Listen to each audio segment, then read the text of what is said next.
10 seconds remaining.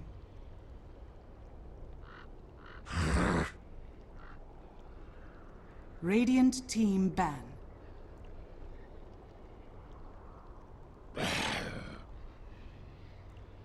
Dire team ban.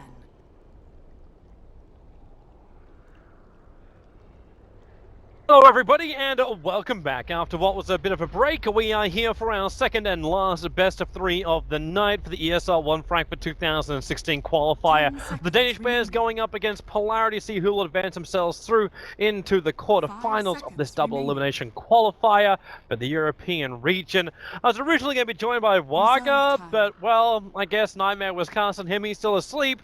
So luckily I had Mobpax who was able to stand in at the last moment. So Mobpax, it's wonderful to have you back. Yeah, I make my glorious return. So we get Danish Bears, Polarity. I am like totally unprepared. So you're gonna be sniping these drafts here. I know Danish Bears. The big news for them lately was, of course, they did take down Na'Vi, so people got a little bit hyped about that.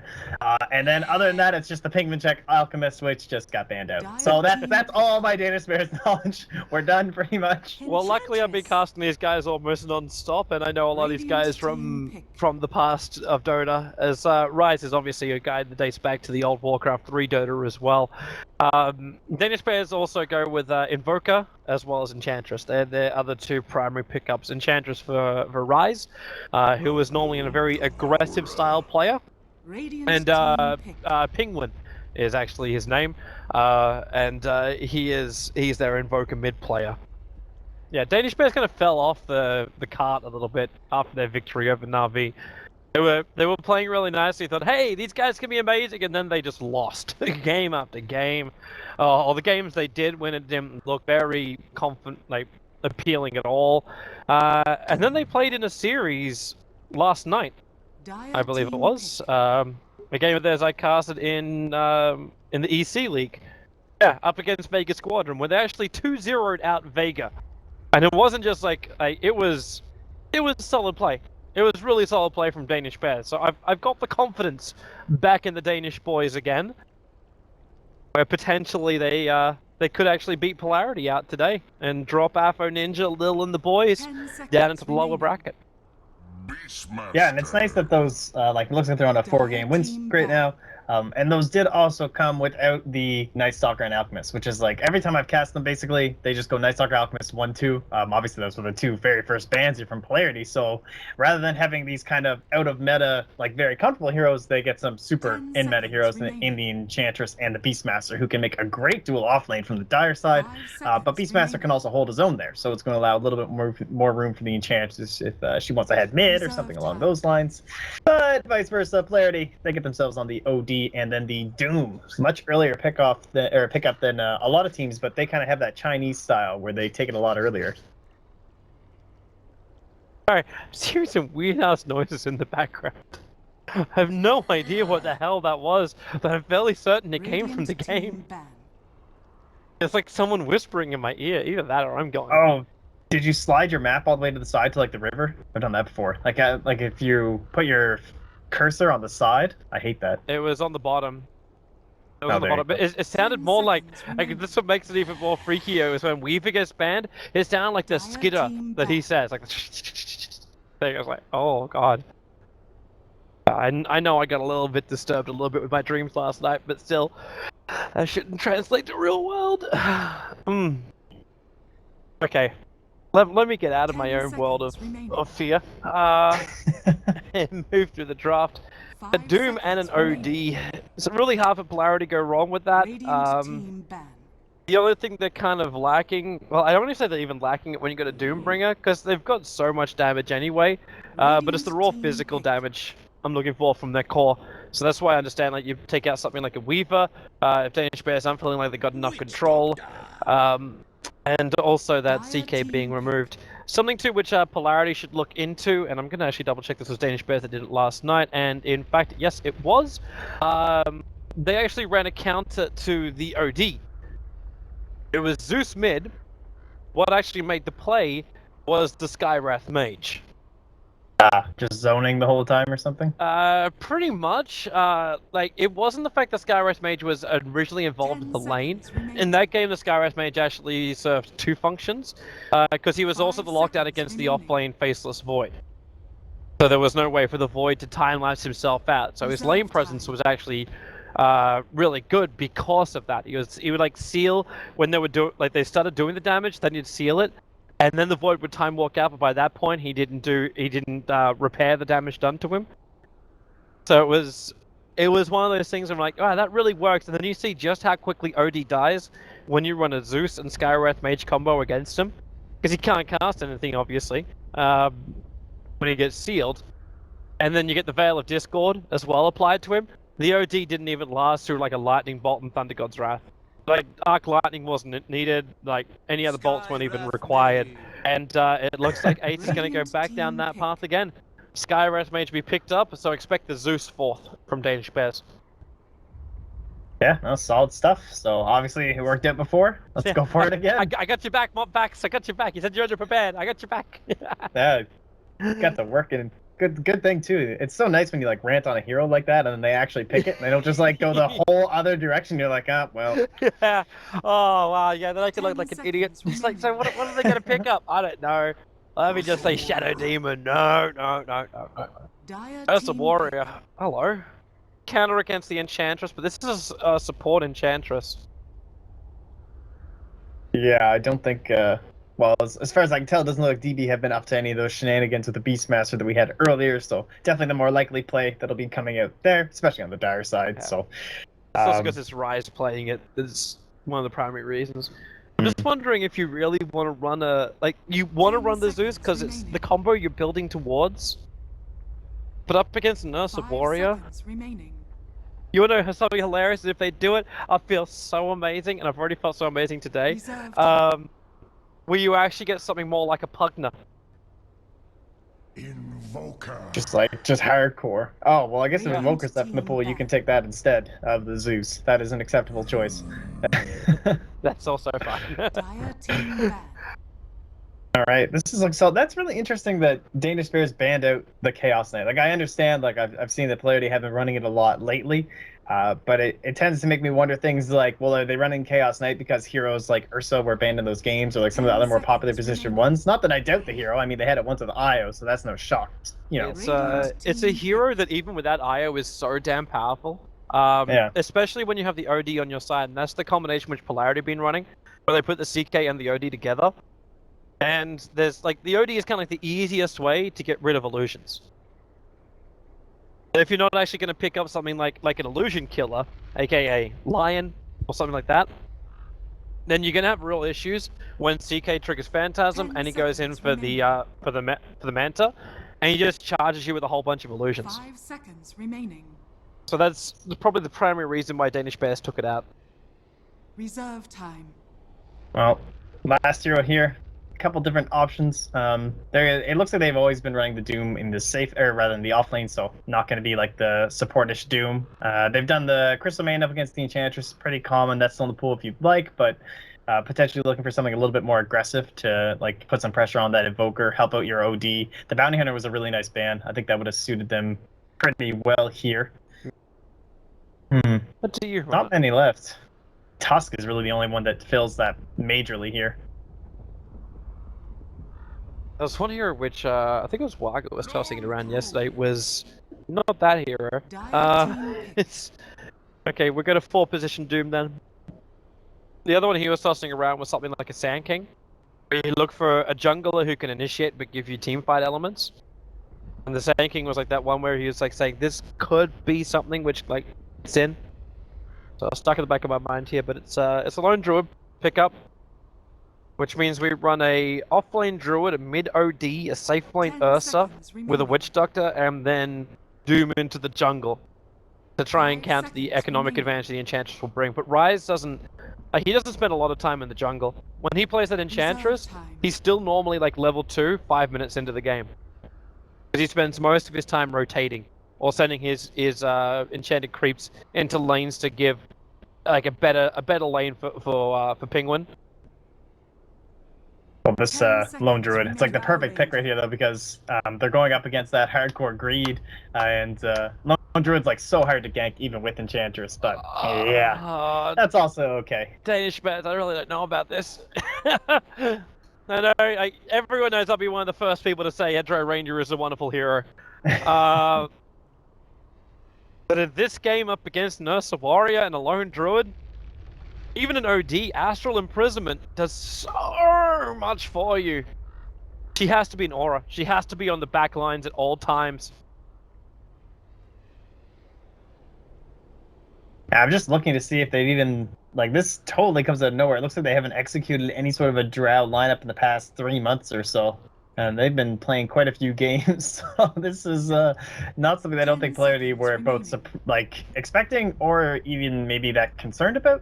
The biggest advantage I feel is like Invoker in the mid lane is not going to have a much better time just because you know they didn't commit for this 4-role hero that can really help out that much because it's going to be the Doom jungle. So hopefully your Invoker is going to be like walking over this OD and trying to slow down that other 4-man squad of Polarity while the Lone Druid gets farmed. Prepare for battle.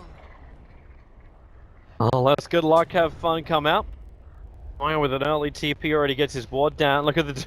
Like, Lil's already pinging almost the exact spot. He pinged this point. Even though the ward is here. He has no idea about that, so I'm assuming it's just, he's asking the Witch Doctor to throw down that sentry. But everything else looks pretty normal, so yeah, it is offlane Druid, DK Phobos, FO Ninja into that mid lane. We've got the man who should never have his name pronounced, Witch Doctor, Polarity, then Lil and Pasha wrapping up the mix here with Pasha's Ursa and Lil's Doombringer. Interested to see too how much pressure DB apply to Pasha. He had a couple of games yesterday where space was just given. Like, it wasn't even worked for, it was just given. Him on that safe lane. That's like one of his CK games where he just went absolutely ham. I'm pretty excited to see this, man. I've been getting a lot of Ursa lately. China, they're not down with the Ursa. We had like 1 Ursa game in a week, I think.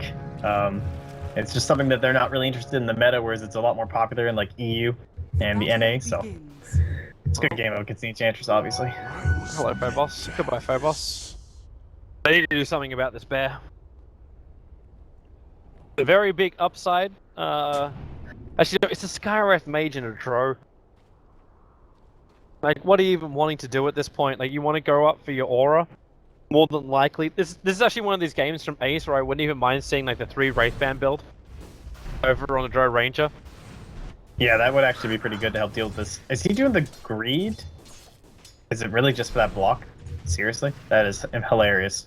I thought he was, like, gonna greed 2 waves or something there because they had such bad fight up against the bear, but not really certain who that block helps. Like, it stops Rise from getting what 1 creep, but he's still got a Hellbear and a Mud Golem, so he's not gonna be too sad about that.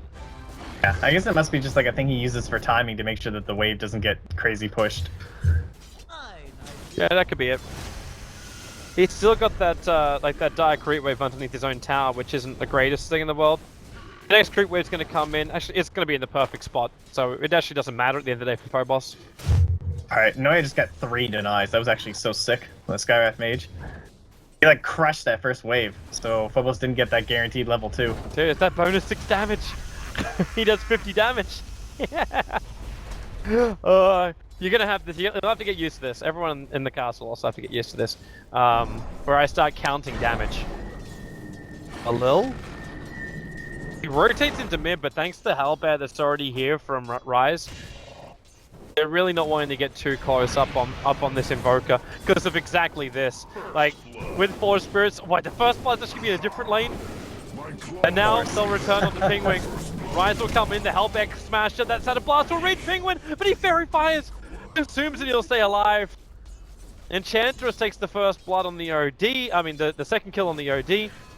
Beastmaster dies on the off lane. That's... Yeah, it looked like it was in a full wave too. Got unlucky with the cask, I guess. Cask and Malediction looks like it was the first 2 things leveled up. And that's when Hesijoke must just lose the movement speed battle too. I guess Norb of Venom over on the Ursa, he's already got boots against Hesijoke who does not. It's like the first time he gets hit by that Ursa, he should die. Penguin getting harassed again. As a little consumed to the last bit of mana he's got. Let that set of blast go. Yeah, you don't always see this mega early pressure from the Doom, but the fact that he was able to get the Satyr is just massive. Like, sometimes the Doom just gets so unlucky and can't find one in the jungle, and all the other creeps besides, like, Wild Wing are just, like, crazy ineffective in comparison, and even that, it's much worse for the Doom, obviously, because you'd have to, like, stand still, so it's virtually useless. I feel so sad for Hester Joe. He's the only one out of his entire team that doesn't get any kind of advantage. And he's the one against, like, Pasha, who's been looking really good on the safe lane. Just for that early CS, he doesn't really miss much. Like, until I see him miss one then. But he's still 17-7. The other lanes, however, are doing terrible for CS. Like, you've got Dro and Invoker on 14 and 13. The OD is 6 for 3. He's getting nothing out of this lane. You're getting levels on the lone Druid, so that kind of makes up for a lot of it. But yeah, it's just his Midas is not coming though. Like, that's rough. Yeah, he's gonna take some long time before he gets that. Maybe when the rotation happens from the Ursa, he can get a little bit more space. But Ryze is already trying to prepare himself to gank up this top lane. He'll pick himself up a fresh Hellbear. This wasn't looked at all by the Radiant side. The Doombringer was scanning around inside the Dire jungle looking for the Enchantress, and then shows himself in mid, which Ping will be absolutely fine with. They're coming in for Phobos. So concussive shot, as well as the orb attack. They'll chase him into the tree lines. With the help there in the Centaur, they know they've got enough stunning control that Phobos will go down. And this will be a second kill going the way of Ryze. I guess you're more. This is one of those times where you can really see why a lot of teams prefer Dire as Ping. He's fine. But just the fact that it's so much easier to make that sort of a wrap play with an Enchantress, and obviously you need two like directions of attack when it comes to the lone Druid, or you're just gonna get roared. Oh, Hester Joe. Paralyzing castle won't bounce up though, so Fast is going to come underneath that tier 2 tower, but it really won't matter. Unless someone instantly TP'd down to that bottom lane, that Beastmaster was dead with no collateral. Wow, that is quite the ward too. That is not exactly the most common one, but extremely unlikely to get dewarded, so oh okay, it is tower range. Alright, well, that's one way to deward it. Luckily we have that small little indicator circle now, right? Yeah, it was a little bit too far down. Like the ward which they place here, that's more of the consistent one the Polarity's been doing when they look to attack, because it's far enough away from the hill sentry ward position. That, yeah, that's a big deal. Yeah, I thought it could stay up a while, but yeah, okay, goodbye to that ward. The Ursa is still looking pretty damn good. 2 kills on the offlaner. He is the highest on the CS board by a very long way. The balance of power will start to shift in just a moment. Because Ace is rapidly approaching that level 6. He bought Iron Talon's boots. He bought what? So he's just dead. Oh, Hesjo's dead. Yeah. Iron Talon, no boots. So. I wonder even if he does have boots, if he wins. I mean, he probably doesn't get at least, like, he should be able to position a little bit better, I would imagine. Like, he can't come back to lane without at least brown boots. Even under tower. As Pasha just made evidently clear. So just go jungle and farm. There is this camp right here which you can farm. He had the boars doing the work there. Alright, Ace and Neuer. Still don't have the level 6 over on Ace, so the damage output isn't anywhere near enough to kill off Phobos. Unless they have an extra rotation come in, which is not the case.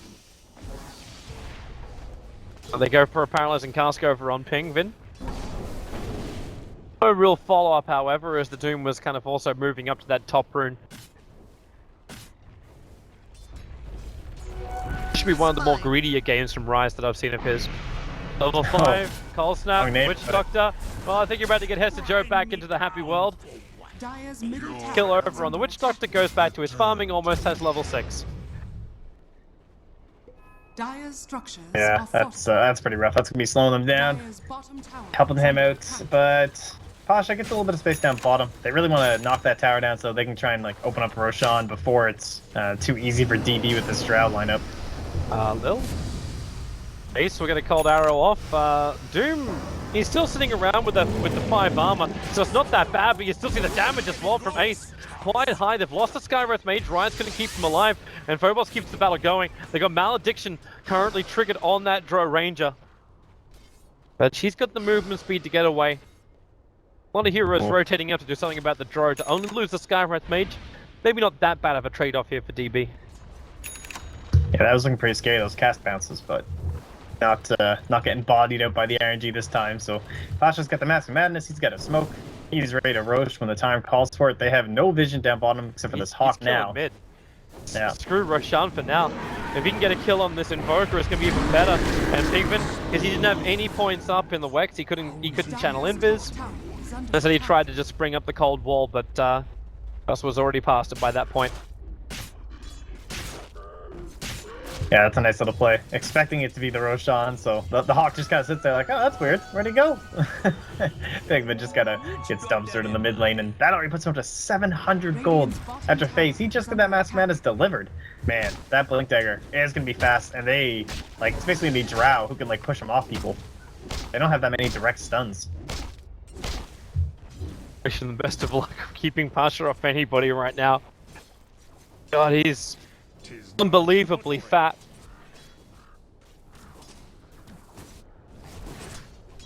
This is major recovery too by DK Phobos. He's actually up into almost the Midas as well.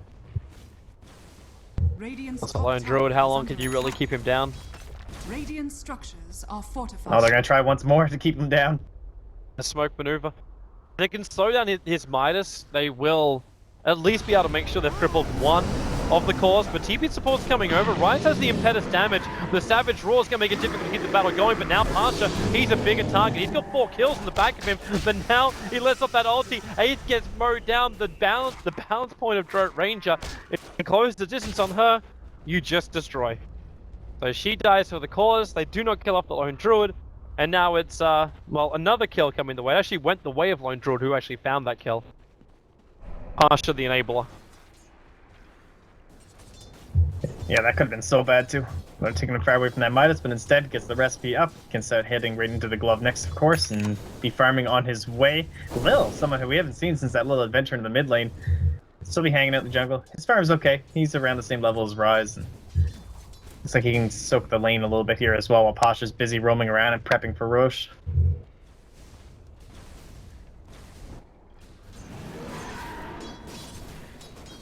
I'm trying to have positive thoughts about this game, man, and I'm struggling to do so. Unfortunately, I can't listen to my grandmother who says if you can't say anything nice, don't say anything at all. Because that'll make it really awkward and pressuring for you.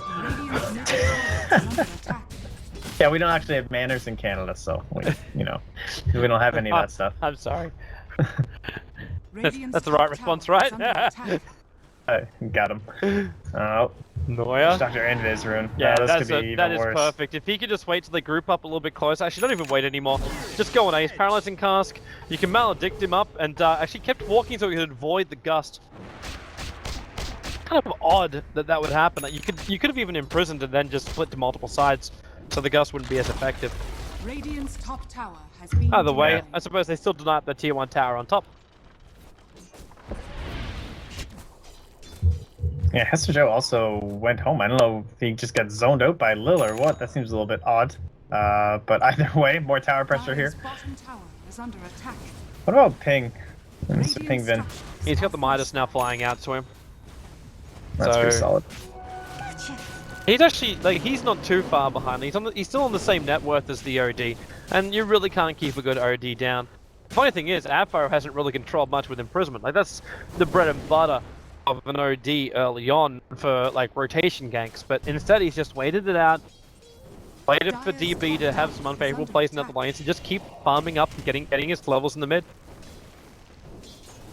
Yeah, this game it's going to explode when Pasha gets this Blink Dagger. I'm actually just feeling so sorry for them. And is it 12 minutes? He's got enough gold for it now. Yep. Blink, Mask of his face boots. What does he get rid of? He could give the smoke over to his teammate, but he'll get rid of the shield instead. Just needs a target. Any target will do.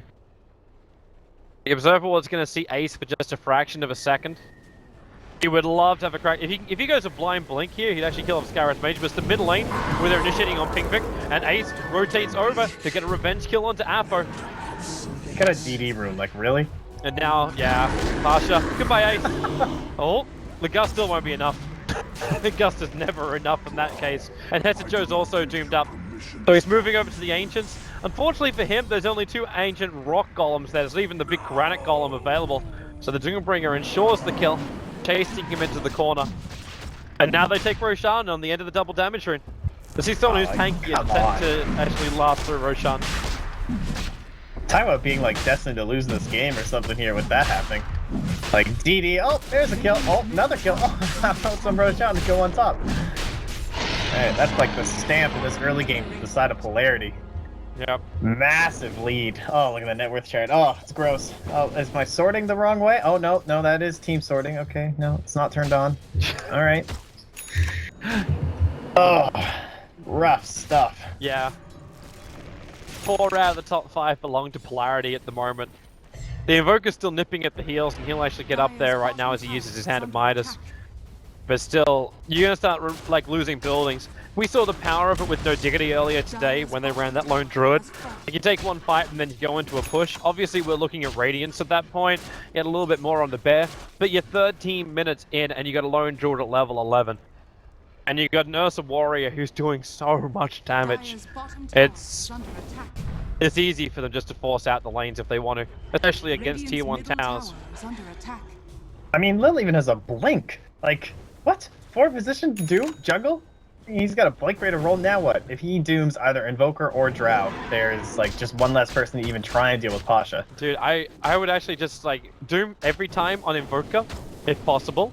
And Infernal Blade the Drow. Scorched Earth and Infernal Blade, like you're gonna keep up with her anyway. Because the sun, like, it just holds there, you'll be fine. Let's all your abilities come off. They're just gonna start building drums on everyone. Like Lil could big, like either he gets Vlads or something, and then Ninja just buys drums or something. But this is just no reason to even split up again, other than the lone druid, really. You actually got Rod of Atos coming out for Rapper by the looks of it, with a VIP booster pickup. Oh yeah, that'll be nice too. Just for like now, there's just no possibility of contesting or even trying to pull the waves. Oh, they smoked under a ward. They're turning into a split push at the moment. Pink can actually just leave the catapults down here, because they converted one for their own cause. Who's actually got that helm? Sorry, the helm of the Dom belongs to the Drow. They have a sentry down bottom here. They could go for this even with... So they know? Oh, they find Rise. Rise gets doomed, and Ping needs to TP out right now. If you want to wait long enough, you could resummon up some Force Spirits, and Rise will actually survive. One of kind of the worst heroes to actually doom, and she's already got her sprites off. But she can't physically attack her down, and the sprites will do more than enough work to keep her alive, as Pasha will just solo kill Hester Joe. It's actually gonna be like an 18-minute Ags as well for the Ursa. Yeah, I mean, they already are lacking so many. There's just none of these options that you traditionally see up against the Ursa, and even if they were there, the Aghanim Scepter coming out much earlier than usual, and all at the same time, TK Phobos just farming up on the side lanes and keeping everything under control. He's like, don't worry guys, I'll just get the Radiance just to make sure that we're definitely going to win this game in case you weren't sure quite yet. Still can't... I'm trying to understand the DB draft. This is where my brain is currently getting stuck on, where I'm like, okay, I can understand everything until, like, when the Skyward Mage picks up, like, I understand what they wanted to do, but I think DB lost their own way in their own draft when they did this. Like, okay, we're gonna have that wonderful magical combination. Well, Invoker's a magical dealer, isn't he? Ah, he should work as well. And we just use the Skyward Mage for the same counter against the OD. So that was the play. But then they couldn't zone out the lone druid enough, and they had no presence really over the Ursa.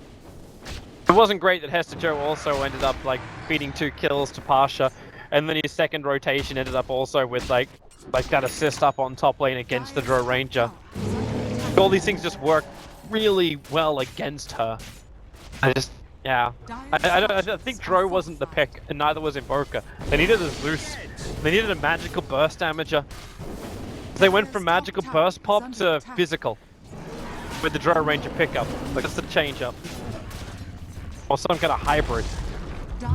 Yeah, I kind of feel like maybe they were committing a lot onto the OD, because you mentioned like the Skywrath Mage going to be dual laning in the mid. That would work out probably pretty well with the Invoker, but then you had to kind of commit him up top trying to do something against the Lone Druid, and it worked at first, but then eventually, you know, it's a Lone Druid, so They really get a little bit messed up on that last pick. I think they were thinking about the Drow going into that 5th pick and just decided not to try and swap it up, but it did mess with their lanes, I think, a lot more than they were expecting. And when they revealed their support so early, too, right, with the Enchantress and the Skywrath Mage, then that Ursa pick was just... They would have needed a core to try and deal with it. Yeah. So just a nice controlling support. They basically need even an OD to help deal with it. They'll find the Witch Doctor. It's 2 nukes going to be expended. Neuer's going to lose his own life for it more than likely. The Rod of Atos isn't actually done over on Aphro yet, which is funny because it could have been. The courier travelled up to the secret shop to pick a relic for the lone druid. Not that you can blame Phobos for doing that, but it had the rest of the Rod of Atos of Aphro sitting on it. Yeah. Priorities, I guess, you know. DK Phobos like, no. I know we're going up to that secret shop anyway, but I really need that. Easy for Pasha. Courier still has to go all the way back to base too. Phobos in, like, well, yeah, he's got it.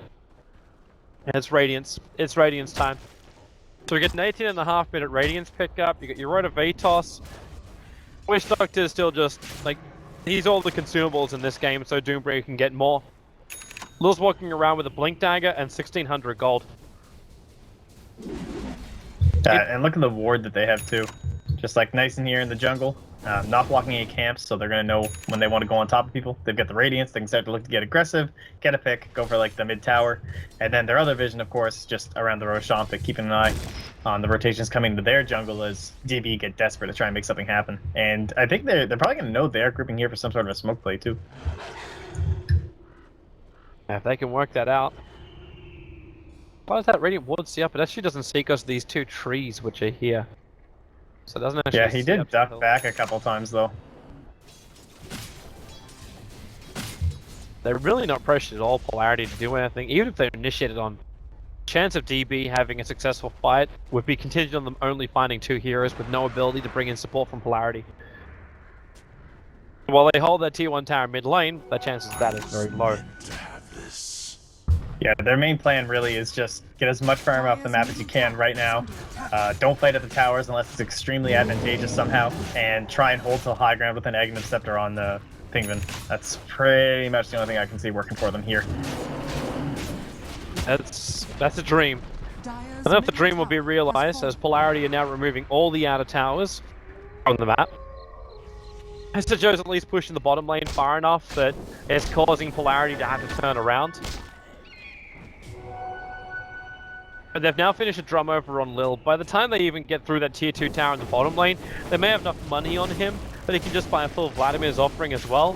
I could look for the OD to have a BKB. So the BKB then is pure physical damage. That's the only joy you're really going to have. But Ace is going for a very restrained build on a Drow. Go for a Helm of Dominated Treads, Aquila, as well as Yasha. You're looking at just like going into the later portion of the game, feeling a lot more confident with mana to break free of Entangle, and that's all. But in this type of game, you almost have to go for like Mask of Madness and Crystallis, and hope that you pump out enough damage to get a kill on the Ursa before he kills your entire team. But he's got Enraged, doesn't he? So, yeah, Eggs is something else on that hero, I tell you. And like this plan is just so clockwork from Polarity. Like, even though DB are gonna know all their movements precisely, the scary part is you still can't do anything about it. Now they are very fortunate in the Roshan spawning. It's very delayed, so it's gonna give them even more time to try and build up these items. But as you can see, yeah, they don't care. Just gun it. At least it gives them a chance in this fight, though. Like, why fear anything anyway? There's no fortification running. Pasha just needs Boars. It could be the only beast on this front line, and with the lone Druid Bear, they've almost taken out that tier 3 tower. It's one hit away. The catapult was actually, yeah, it actually did do it. Pasha missed time. He actually meant to go for the clamp after he got in, but now he breaks free with the Enrage, looking for Hester Joe and does claim him. Damn, DB with the paralyzing cast, still they can't get out. The dance water, the OD ulti dropped, not called GG right now. They've lost too many heroes, and they're about to lose multiple lanes of Brax. Now you can buy back on every single hero you got, but they've still got everything they need to fight. Enrages of cooldown in 3 seconds time. The restoration, Voodoo Restorations give them enough to run forward again. Your paralyzing cast can go back to work.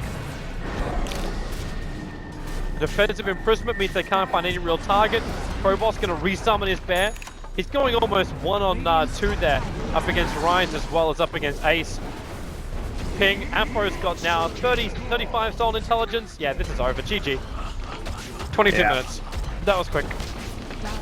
Oh my god, that first cast was so insane. It like started over the trees, bounced its whole way across, ended up setting up a 3-man Danny's Eclipse, and just to top it all off. Not like they even really needed it, let's be honest, but at least it looked kind of pretty. And that was just a shellacking. It was. That displays the weakness in a Drow draft and also shows what happens when you give Ursa the space and the offlaner twice. Yeah, I'm really just going to chalk that one down to DB losing their way in their own draft.